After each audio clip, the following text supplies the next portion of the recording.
Salve, salve, galerinha, tudo bem? Bom dia para você que acabou de chegar aqui na nossa Escola em Casa pela TV Justiça.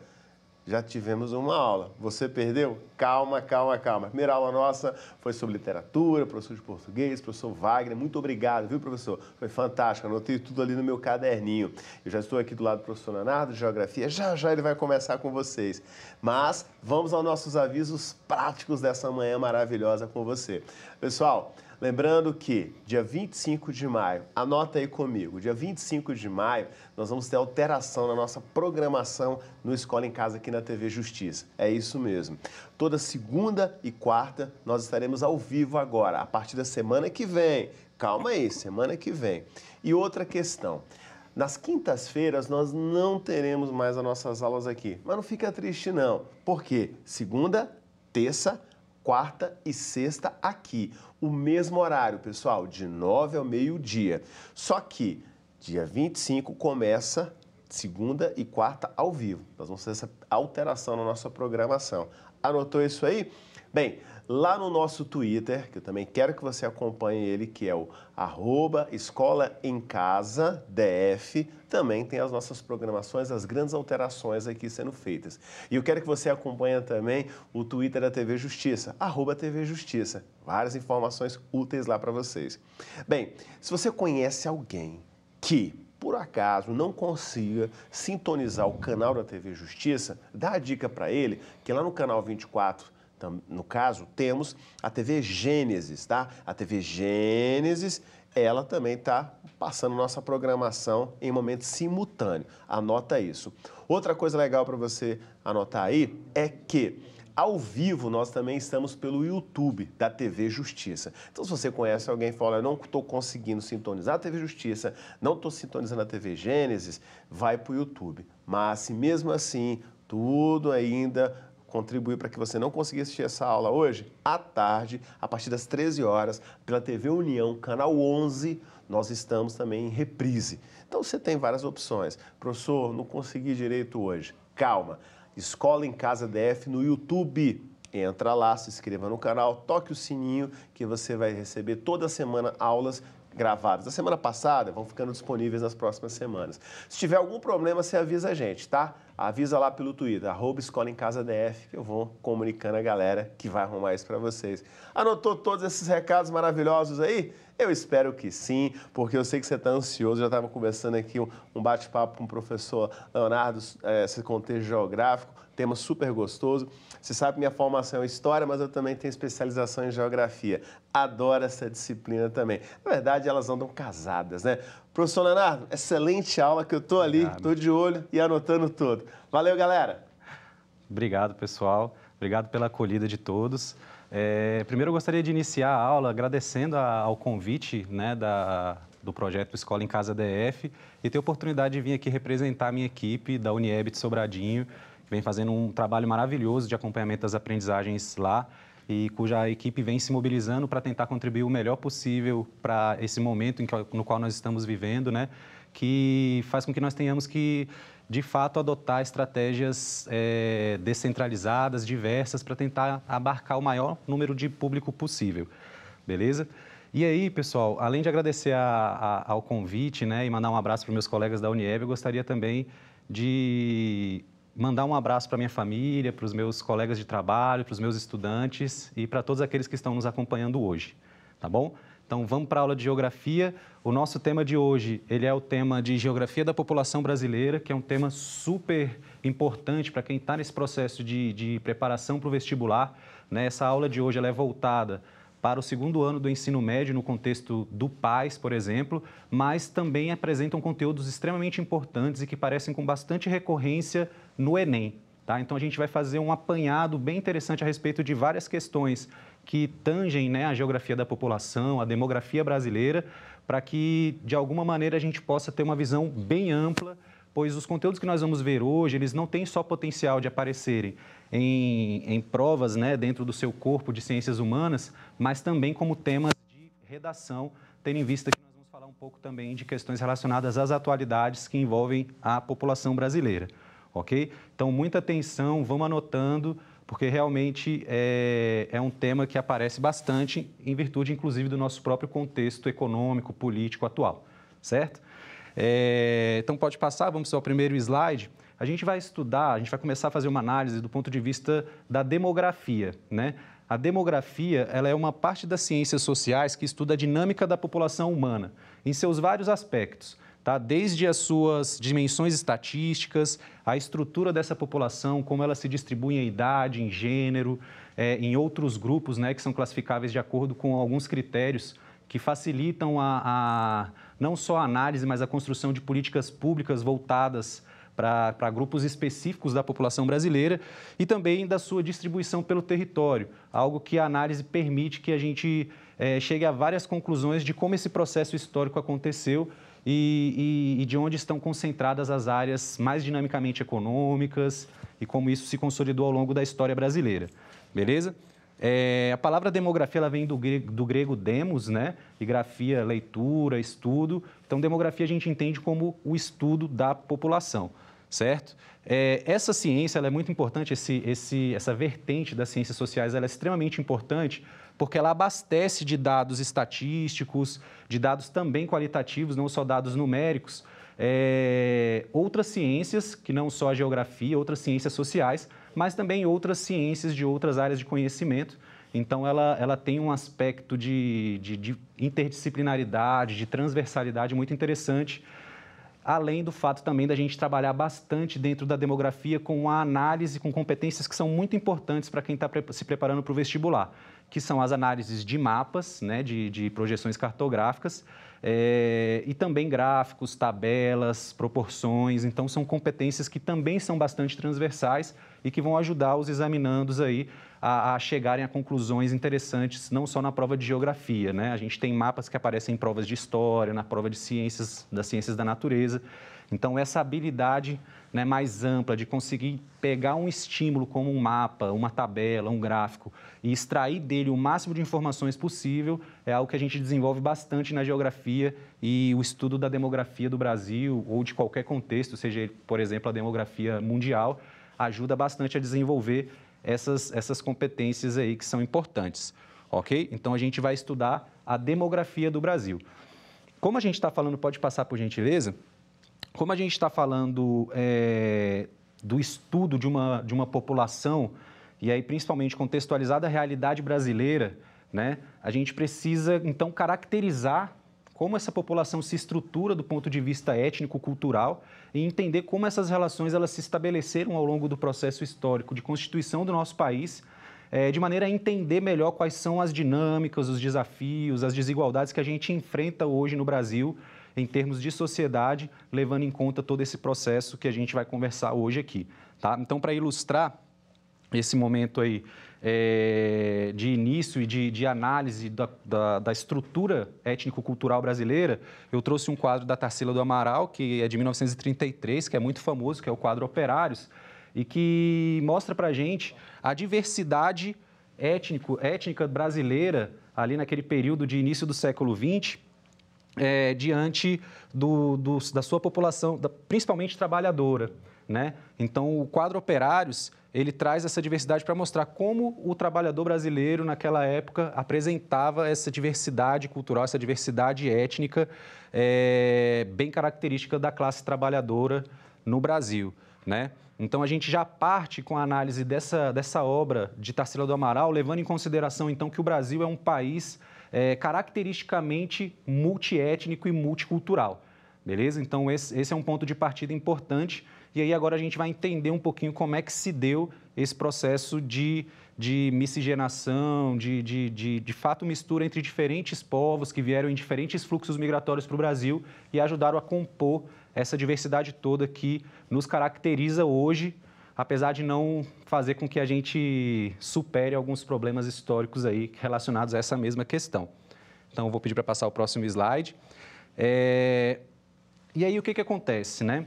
Essa diversidade étnica que caracteriza o povo brasileiro, ela obviamente, ganhou uma complexidade maior a partir da ocupação portuguesa, mas há que se considerar que, antes da chegada dos portugueses aqui no Brasil, nesse território já vivia uma grande diversidade de povos indígenas, em torno de 1.400 etnias, subdivididas em outros grupos culturais e linguísticos, né, segundo o IBGE, que já tinham lá suas relações, digamos, culturais, interétnicas, né? E já apresentava uma complexidade bastante interessante. Então, o Brasil ele já era um país diverso antes do início do processo de ocupação do território brasileiro por parte dos portugueses a partir do início do século XVI, do ano de 1500. Tá? Então, com a chegada desse primeiro contato entre os nativos americanos e os portugueses, a gente vai ter ali entre 1500 e 1534, mais ou menos, uma predominância desse contato entre portugueses e indígenas, né?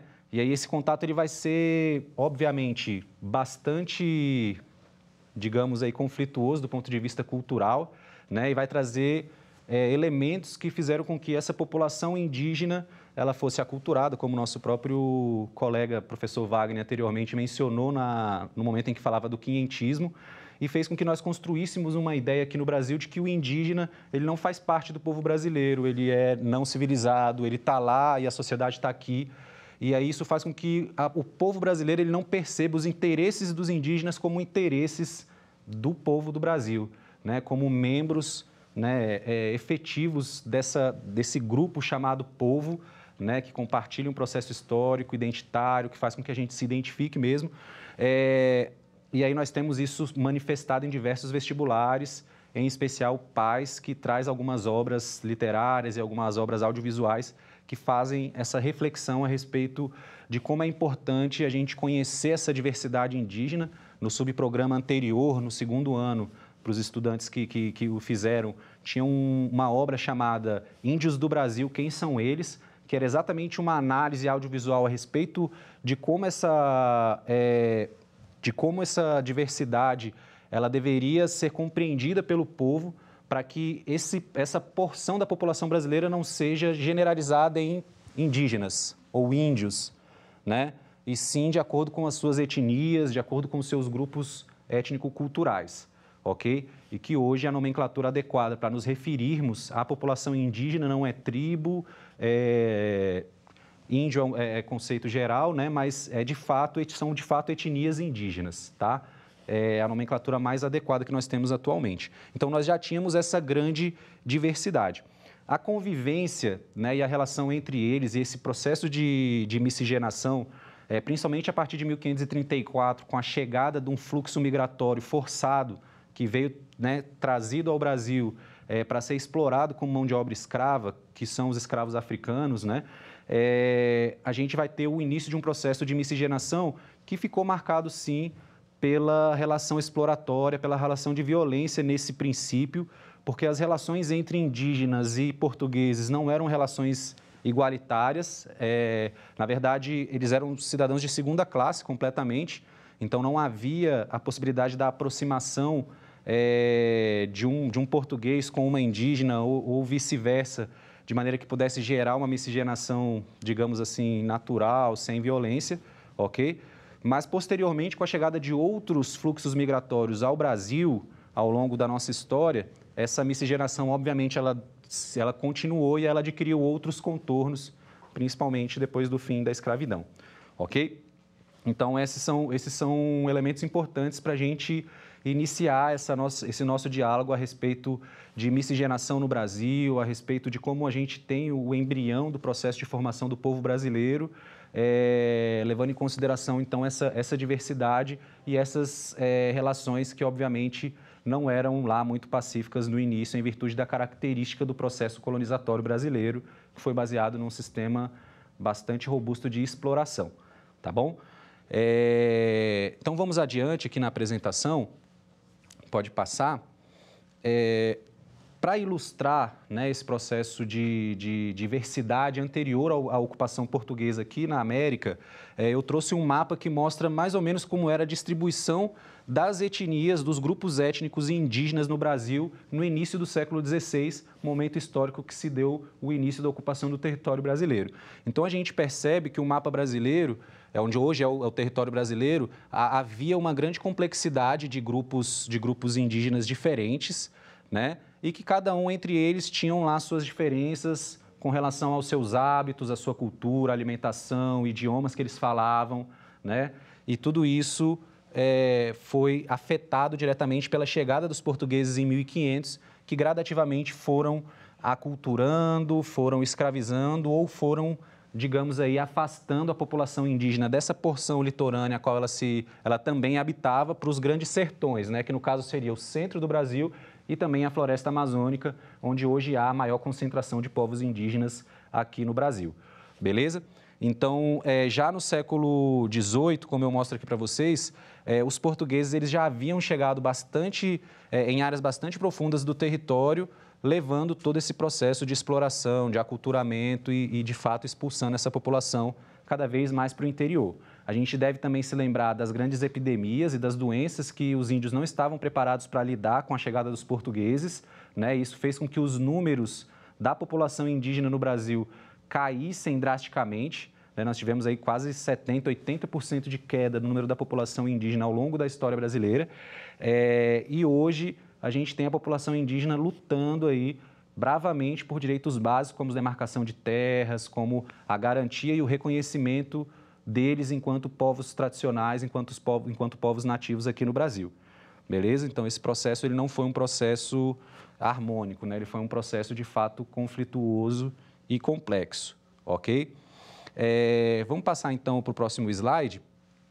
Só para a gente ter uma ideia, né, do tamanho desses fluxos migratórios, não só para nós compreendermos como é complexo esse contato entre esses diferentes matrizes culturais que nós temos no Brasil, mas como é grande e robusta a presença de estímulos culturais que, infelizmente, no Brasil não são ainda tão valorizados quanto mereciam, mas que nos dá uma ideia das proporções de como a população afrodescendente, a população indígena, a população parda do Brasil, de fato, se reflete em uma grande parte da população brasileira.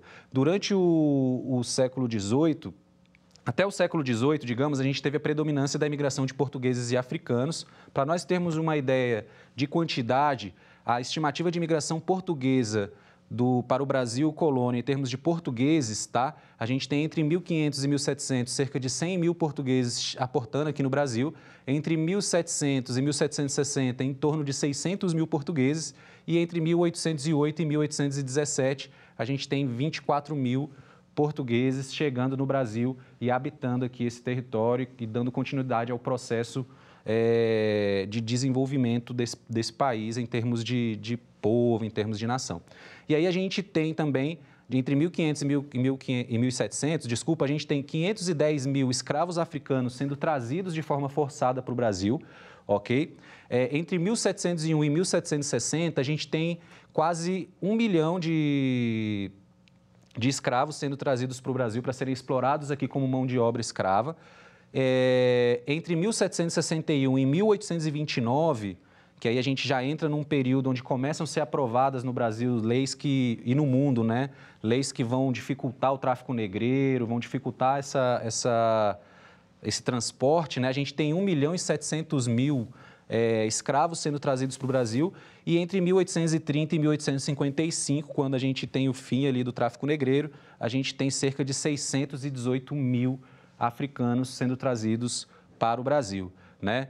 Então, a gente tem que considerar que alguns outros povos vieram também no século XVII aqui para o Brasil, né? Como, por exemplo, os franceses e os holandeses, que ocuparam parte do território brasileiro no Nordeste, os franceses em São Luís do Maranhão e os holandeses no estado de Pernambuco, né? Mas que posteriormente eles foram expulsos aí pela população, pelos portugueses, mas obviamente deixando também algumas marcas culturais, algumas marcas étnicas com essa presença deles aqui, que hoje é perceptível na população desses dois estados, tá?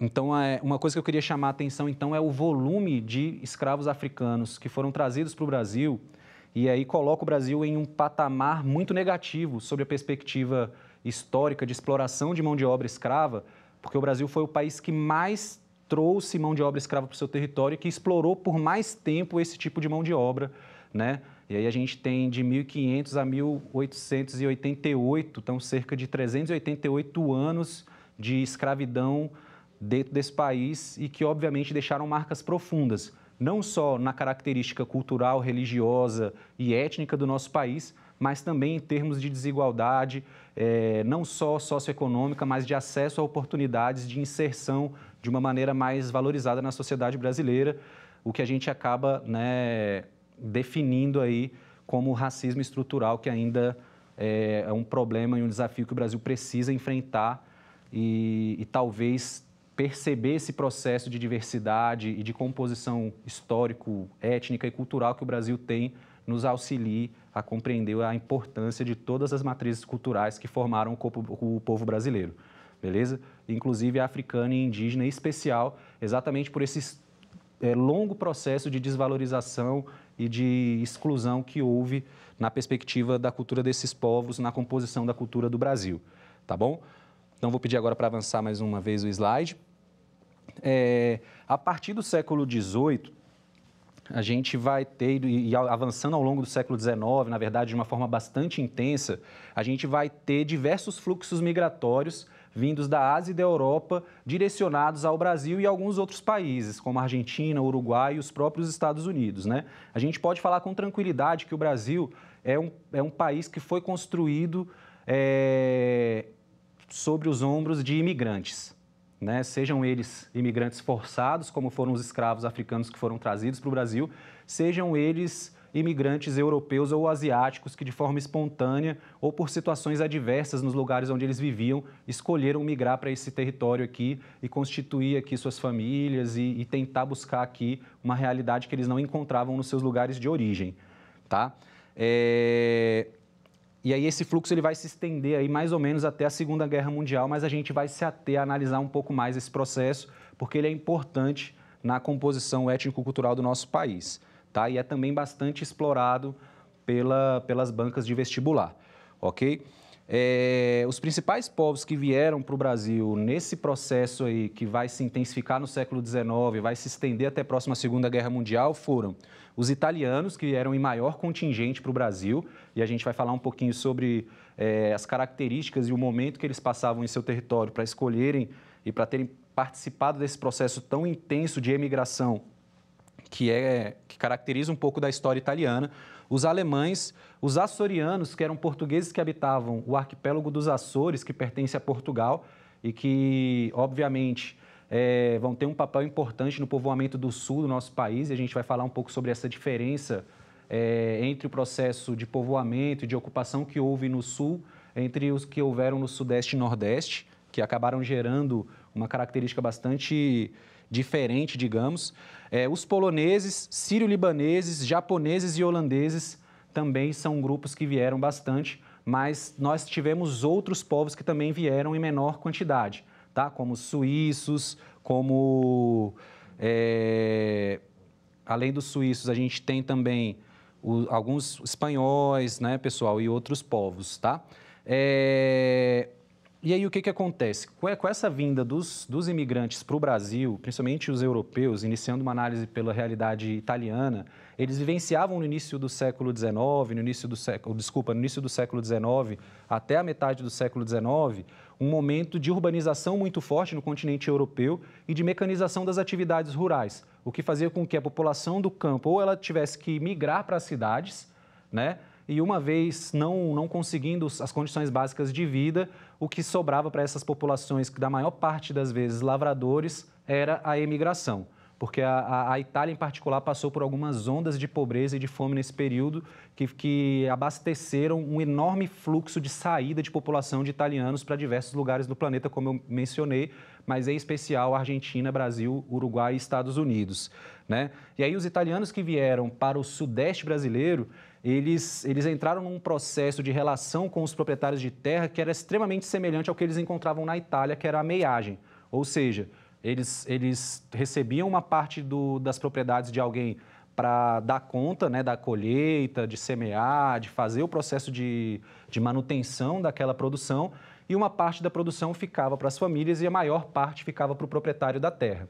Era essa também, mais ou menos, a relação que eles tinham lá na Itália. Já os italianos que foram para o sul do Brasil, eles receberam terras, porque o sul do Brasil precisava passar por um processo de povoamento para que nós não perdêssemos território para a América Espanhola, que estava geograficamente próxima e já estava num processo de maior densidade de povoamento na região do Rio da Prata. Então, os italianos, os alemães, os açorianos que foram para o sul do Brasil, por terem recebido terras, por terem recebido um meio de produção na mão deles, eles conseguiram se inserir de uma maneira muito mais exitosa na população brasileira, de maneira geral, e eles conseguiram manter também muito dos seus aspectos culturais, não só na arquitetura das cidades do sul do país, mas também na cultura, no idioma, tendo cidades no sul onde nós encontramos com facilidade as pessoas falando a língua italiana ou a língua alemã, dependendo da região do sul do país em que nós estivermos, né? Isso já não acontece em Minas e em São Paulo, por exemplo, porque como eles vieram em substituição à mão de obra escrava, eles no início também eram considerados cidadãos de segunda classe, né?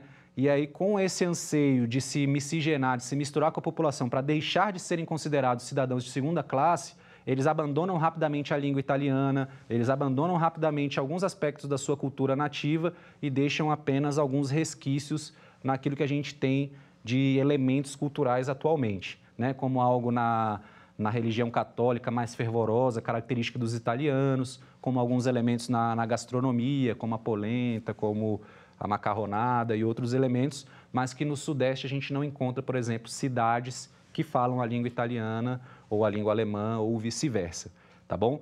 Então, só para a gente ver como o processo de ocupação e a forma como ele se deu, ele reflete diretamente nas características culturais dos povos que se formam em cima desse processo, né? E é bem interessante que a geografia, a gente no início comentava que a geografia ela anda junto com a história, né? O fato é que a geografia é uma ciência que estuda a relação do homem com o espaço que ele ocupa e transforma, né? E esse processo de ocupação e transformação, ele se dá historicamente. Então, de fato, são ciências irmãs que vão servindo de suporte uma para a outra ao longo do processo de desenvolvimento de ambas as ciências, ok? Então, podemos passar, vamos avançando. E aí, como eu falei para vocês, essa diversidade cultural, ela é evidente quando a gente analisa alguns elementos bastante específicos, né, da cultura brasileira, onde se manifesta muito bem essa diversidade. Então, por exemplo, a arquitetura é um elemento cultural importante que traz identidade e sensação de pertencimento e que reflete o processo cultural de constituição daquele povo. E aí, no Brasil, a gente tem, por exemplo, a cidade de Blumenau, que eu trouxe como exemplo para vocês. É uma cidade que traz essa arquitetura bechamel, né, que é uma arquitetura da Pomerânia, região da Alemanha, que foi de onde vieram a maior parte dos povos alemães que, né, aportaram aqui no Brasil durante esse período, tá? E é bem interessante poder visitar essas regiões, porque, de fato, parece que estamos dentro da Alemanha, porque existem bares, as pessoas falam alemão, festividades que são feitas, né, a partir dessas estruturas culturais. Olinda, por exemplo, que traz essa característica arquitetônica, né, muito portuguesa, colonial, que traz aspectos do barroco também, se a gente for, né, transitar para as cidades históricas mineiras, beleza? Então, como o ser humano ele é um agente transformador do espaço, ele sempre vai imprimir nesse processo de construção do espaço geográfico as suas características, né? E um dos elementos de características que a gente imprime no espaço geográfico é, de fato, as nossas características culturais, as nossas características religiosas e as nossas características também socioeconômicas, né? Porque fica bastante tranquilo de se observar quando nós, dentro da construção do espaço urbano brasileiro, por exemplo, quando estamos inseridos em uma região de baixa renda, de falta de acessibilidade a saneamento básico e a infraestruturas básicas, a gente conclui com facilidade que ali habita uma população de baixa renda, assim como quando estamos inseridos em uma área rica das cidades brasileiras, e fica bastante evidente também essa capacidade maior de renda, essa acumulação de riqueza maior sobre essa digamos, parcela da população, ok? Então, as nossas desigualdades também estão impressas no espaço, assim como as nossas características culturais, ok? Vamos avançar mais um, então? As características gastronômicas, né? É muito interessante como a gente, aqui no Brasil, pode observar muito bem essa dependência que a gente tem da nossa estrutura gastronômica em função desse processo histórico todo de formação do povo brasileiro. Porque a nossa gastronomia, ela traz elementos de todos os povos que passaram por aqui e contribuíram, né? Porque quando a gente fala de fluxos migratórios, os indivíduos, eles não vêm só a carcaça, né, para cá, para ser explorada, mesmo que tenha sido num processo de exploração, como alguns que nós analisamos agora há pouco, mas eles vêm carregados, né, de identidade, de religião, de cultura, de visões de mundo, né, e isso se agrega à nossa cultura nesse processo de miscigenação. Então, por exemplo, a gente tem muito da culinária indígena presente na alimentação do brasileiro, como, por exemplo, a tapioca, que é muito presente no norte e nordeste do Brasil, mas que se expandiu muito também para o centro-sul do Brasil. Da matriz africana, a gente pode citar, por exemplo, a feijoada, que caracteriza muito, né, a gastronomia brasileira, não só entre nós, mas também entre turistas que vêm no Brasil e que fazem questão de experimentar esse prato, que é bastante identitário. E é impressionante como o feijão faz falta para a vida de um brasileiro, por exemplo, quando ele tem a oportunidade de ficar um tempo fora do país e não encontrar em lugar nenhum esse alimento. E quando a gente retorna para o Brasil, a primeira coisa que a gente quer fazer é comer um prato de arroz com feijão, uma boa feijoada. E isso é carregado de sentimento para nós, isso é carregado de identidade, e esse sentimento, ele é a identidade cultural que nós temos em cima desse processo. E também, obviamente, as influências europeias, não só da culinária italiana, que está aqui representada pela macarronada, mas de outras culturas também, como o joelho de porco alemão, né, que é bastante comum no sul do Brasil, e etc. Beleza? Vamos avançar, então? Ok. Então, a diversidade, por exemplo, a diversidade religiosa, ela também é um aspecto importante de ser analisado para que a gente possa compreender a diversidade do povo brasileiro e, assim, valorizar, né, a construção, digamos aí, da nossa identidade cultural atual, que é bastante miscigenada, como eu falei. Então, a gente tem no Brasil, por exemplo, a influência religiosa das matrizes africanas, né, através do candomblé, por exemplo, que é uma vertente de matriz africana tradicional, né, e a gente tem a Umbanda, que é um reflexo aí do sincretismo religioso que aconteceu no Brasil, em virtude dos escravos africanos muitas vezes serem coibidos, né, de professar a sua própria fé durante o período da escravidão, e que desenvolveram aí, digamos, mecanismos de fazer isso através da relação entre divindades africanas e divindades católicas, para dessa forma manterem alguma coisa da sua identidade religiosa, né? Então, isso está bastante presente no Brasil, nas religiões de matrizes africanas, que infelizmente ainda sofrem bastante com o preconceito. Então, nós temos uma comunidade muçulmana também no Brasil significativa, porque, como eu falei, o fluxo migratório de sírios libaneses, por exemplo, foi muito grande para o nosso território. Essa mesquita que eu estou mostrando para vocês aqui, ela se encontra na cidade de Foz do Iguaçu, que é uma cidade que tem uma comunidade grande de sírio-libaneses e, por consequência disso, também de religião islâmica, ok? Eu não mencionei anteriormente, mas gostaria de mencionar a vinda dos japoneses para o Brasil, tá, pessoal? Ao longo do século XX também, que vai parar com a Segunda Guerra Mundial, obviamente, mas que ao longo do século XX os japoneses se consolidaram o Brasil, digamos, como a maior colônia japonesa fora do Japão. Só tem mais japonês no Japão, além do Brasil, para vocês terem uma ideia do tamanho desse fluxo, e isso fica bastante visível, por exemplo, em algumas cidades brasileiras, em especial a cidade de São Paulo, que tem um bairro chamado Bairro da Liberdade, que traz toda uma característica identitária, gastronômica, arquitetônica japonesa, e é povoada ali sobre essa população, né?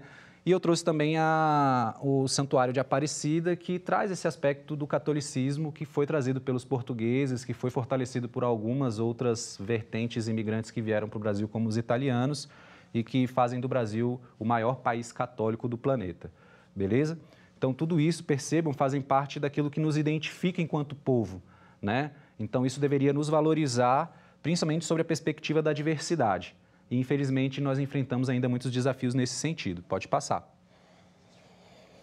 Pensando, então, em todos esses processos, como é que a população brasileira, entrando numa parte mais demográfica da história, né? Como é que a população brasileira, então, se distribui, de acordo com o IBGE, no que diz respeito à sua distribuição por cor ou raça, né? Esse dado é de 2015, que é um dado intermediário entre os dois censos, né? Então, a gente tem 45% da população brasileira, em torno disso, se identificando, né? Se considerando brancos, ok? A gente tem 45,06% da população brasileira se considerando pardos, né? 8,86% se considerando pretos, e aí, com as políticas afirmativas de inclusão, a gente vem, obviamente, percebendo um crescimento interessante da população que se considera negro, tá? Porque também é um processo complexo de se reconhecer dentro de um país racista, de valorizar o seu grupo étnico, a sua matriz cultural, né? A sua origem. E com esse processo de políticas afirmativas e de estudos a respeito da necessidade de fazer isso em função do longo processo de escravidão que houve no Brasil, a gente tem cada vez mais pessoas com o orgulho de se declararem pretos dentro de um país que ainda vive o racismo estrutural. 0,4% da população se considera amarelo, que a gente identifica como as populações de origem asiática, tá? E indígenas, 0,38%. Então, percebam que se nós agregarmos, né, e entendermos que na população parda brasileira há uma forte relação étnica, histórica com a população negra e somarmos com os 8,86% da população negra que se auto-intitula negra no Brasil, nós temos mais da metade da população brasileira constituída de povos que têm uma relação forte com a matriz afrodescendente desse país, ultrapassando aí o que nós temos de população branca. Tá? Então, talvez alguns grupos que ainda são discriminados, eles representam, sim, uma porcentagem maior da população brasileira do que o grupo, por exemplo, da população branca, ok? Então, se dá mais ou menos dessa forma. Como isso aqui é uma questão de autopercepção, né, e de se autodeclarar, é óbvio que, de acordo com que nós tenhamos aí um avanço nas políticas afirmativas e nessa valorização das matrizes africanas, a gente vai ter um aumento ainda maior da representatividade e da presença de pessoas que se auto-intitulam negras no Brasil. E isso é muito importante, tá bom? Próximo slide. E aí, o que acontece, né? Tudo isso que eu falei para vocês, esse processo prolongado de exploração da mão de obra escrava no Brasil, a abolição da escravidão se dando em um contexto onde não foi promovido nenhum tipo de política pública de inserção dessa população na sociedade brasileira, né, fazendo com que eles estivessem segregados sobre o ponto de vista socioespacial e tivessem que iniciar a ocupação de áreas de risco, de encostas de morros e etc.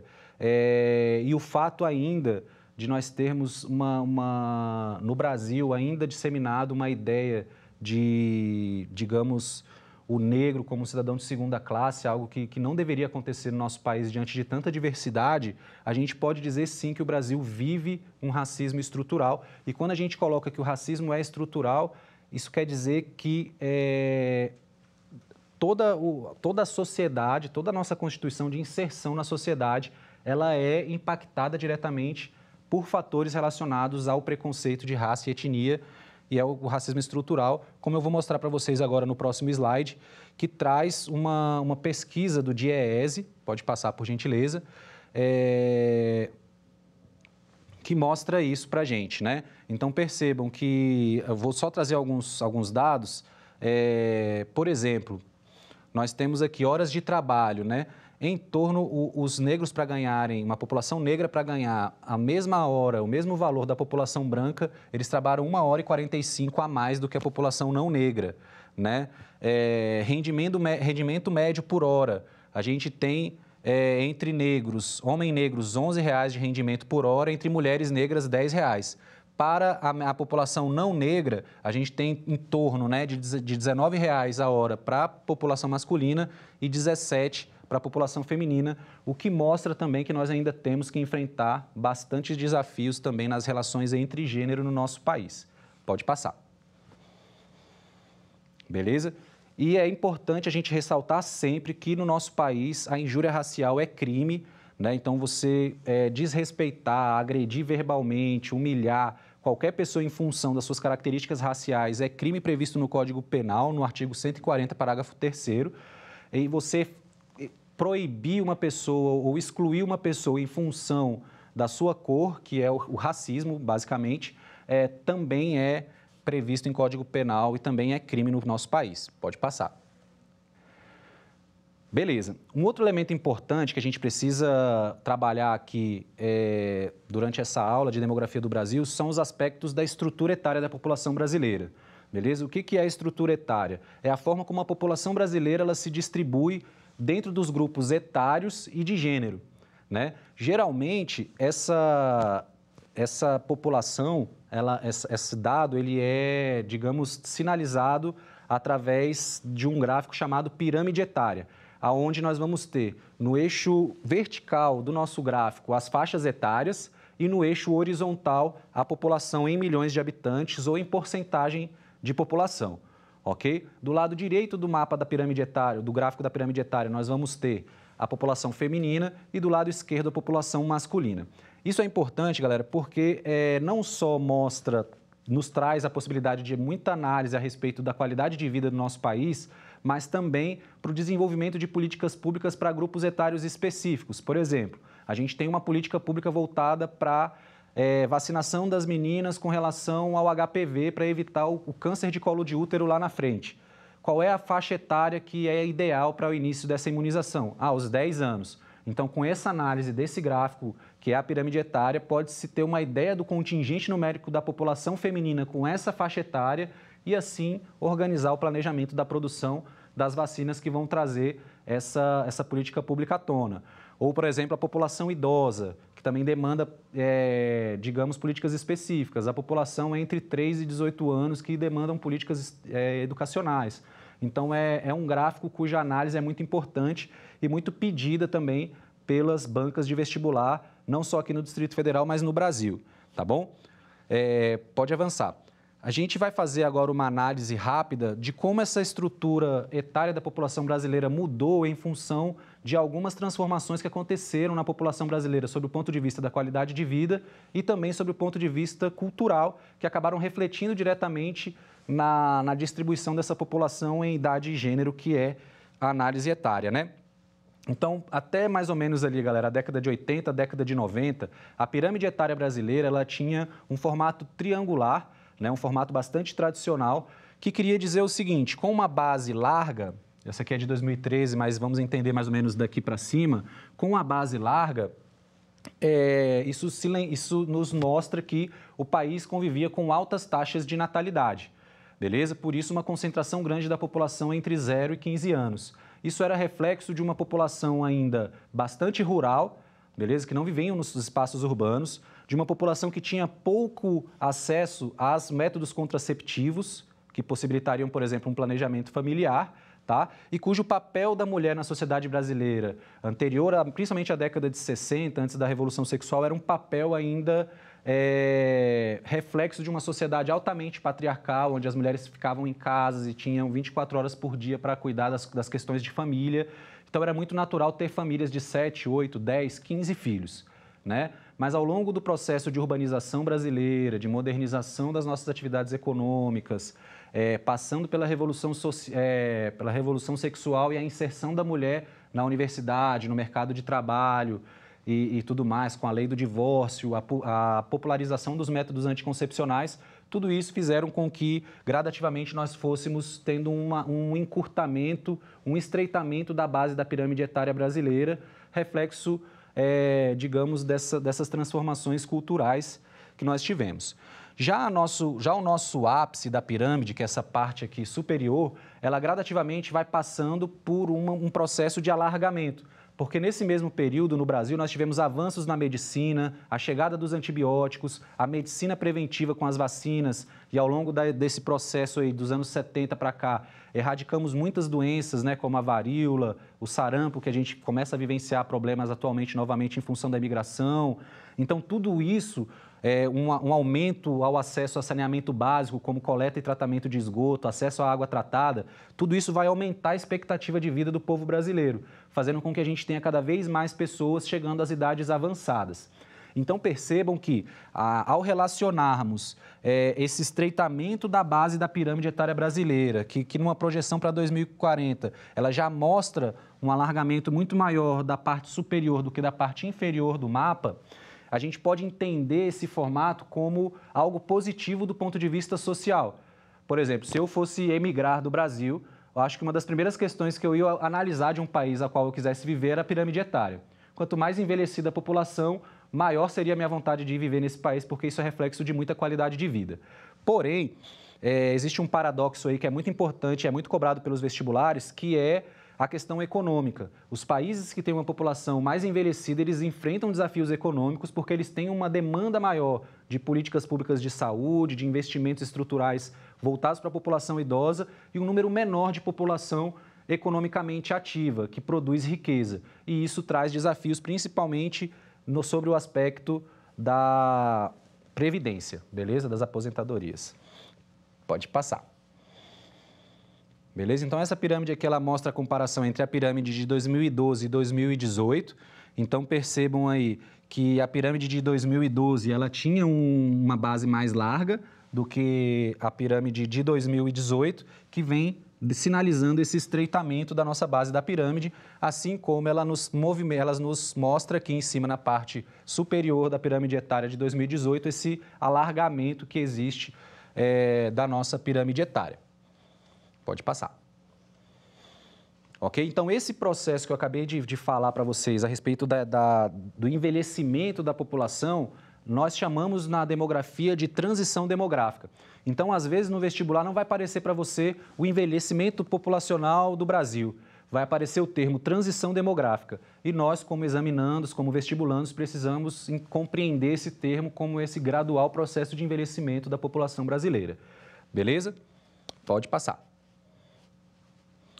Pois é, uma importante análise que a gente faz também dentro do estudo demográfico é a forma como a população ela se distribui pelo território, porque essa concentração populacional ou essa distribuição populacional pelo território e essa relação pessoas-espaço, ela nos dá a oportunidade também de fazer várias análises sociais, econômicas e históricas a respeito da formação do Brasil, ok? E que nos ajuda a compreender a dinâmica de formação do território e da economia brasileira. Certo? Então, densidade demográfica é a relação que se faz entre a população e o espaço que ela habita, ok? Ela pode ser feita em todas as esferas, a gente pode fazer isso numa esfera municipal, numa esfera estatual, numa esfera regional ou numa esfera nacional, numa esfera continental, não importa, né?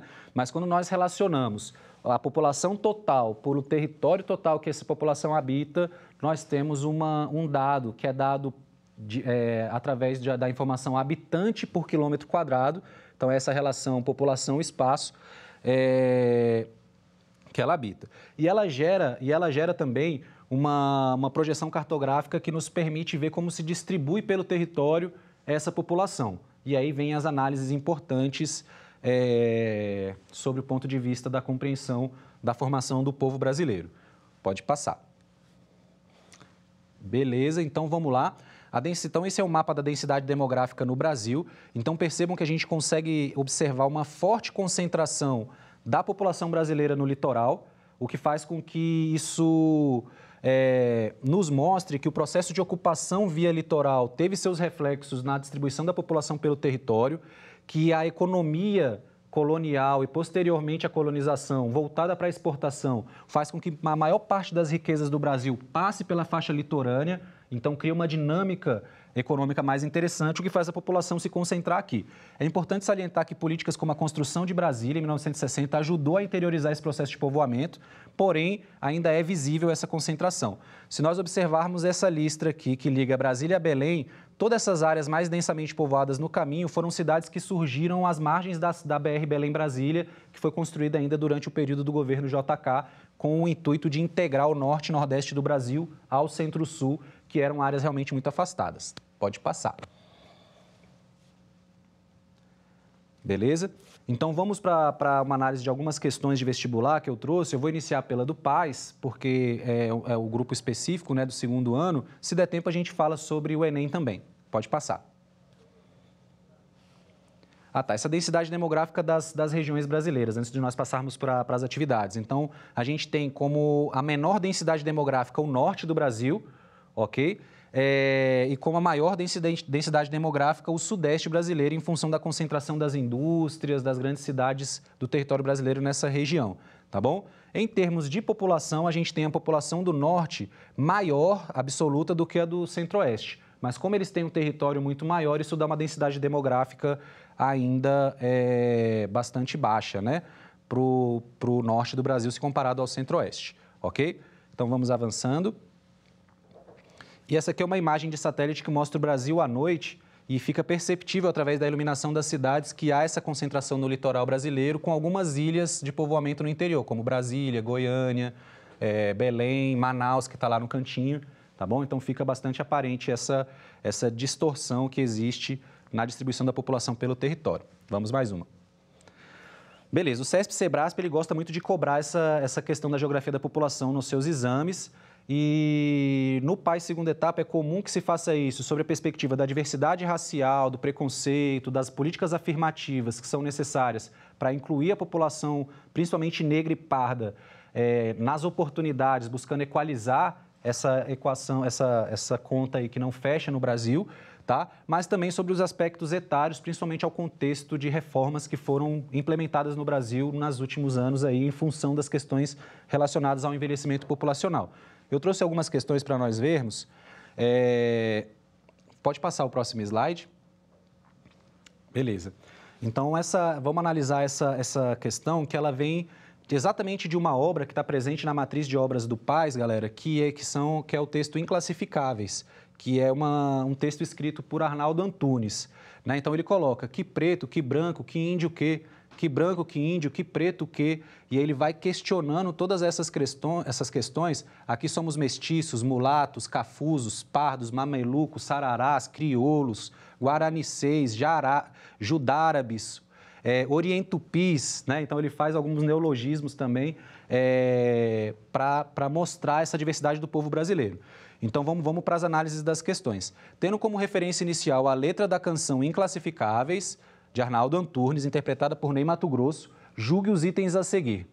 O item 28. No Brasil, país de povo mestiço, inclassificável, tal como diz a letra da música, é possível identificar a disparidade entre brancos e negros mostradas em indicadores referentes à renda, grau de instrução e população carcerária.